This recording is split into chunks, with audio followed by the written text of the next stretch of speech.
So the last maintenance evolution we're going to talk about is replacing the ground pin. As I said, these ground pins are very tough. They're made out of tungsten, but that makes them very brittle as well. So if somebody were to drop it on the side of a table, it could snap. If that happens, no big deal, just replace it.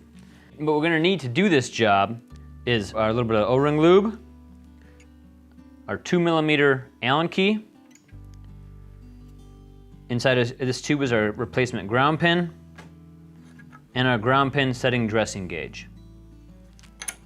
On the hand tool, right here, there is a small Allen key recess. So inside there we have our 2mm Allen key.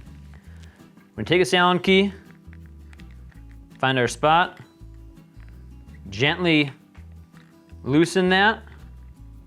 We don't want to ever back that all the way out. We're just gonna break torque and that's it. So to replace the ground pin, you're just gonna give a little tug to break it out. Now we take our new ground pin out of the tube.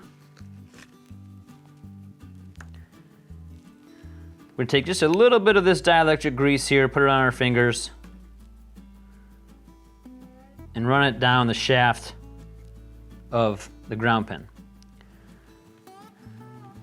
So we're gonna slide this ground pin down inside the conducting tube. We wanna make sure this small black tri-wing piece here fits down inside the conducting tube. That's gonna help keep the ground pin centered and not able to move as it is right now. So to do that, we just ride it down, push it in. Then we wanna take our ground pin setting dressing gauge and ride the ground pin down into place. You can see we're right at the proper level.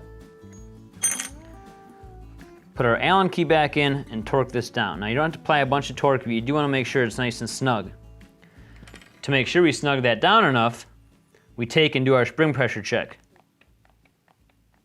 We notice we've got nice tightness on that set screw. We've got that good spring pressure action. So now our new ground pin's installed to the proper length. It's tight enough.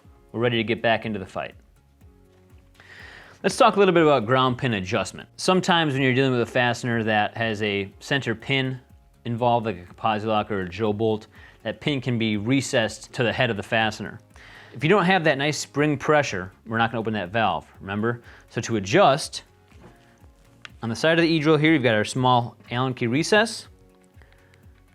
We'll loosen up that set screw inside using our 2mm Allen key. Just loosen it, don't take it all the way out. And we can adjust ever so slightly this ground pin. Now, all you should ever really have to do is go to, on the ground pin setting dressing gauge, the base of the E on electrode.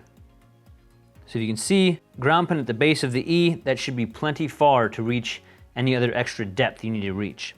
Once you're there, snug it up. Check our spring pressure, that's good. We're good to rock and roll. Now after you're done with those couple fasteners that needed that adjustment, loosen it back up, ride it down, and get it into proper adjustment for the everyday fasteners you're coming across. So we're down back again, right to where the tool tells us to be.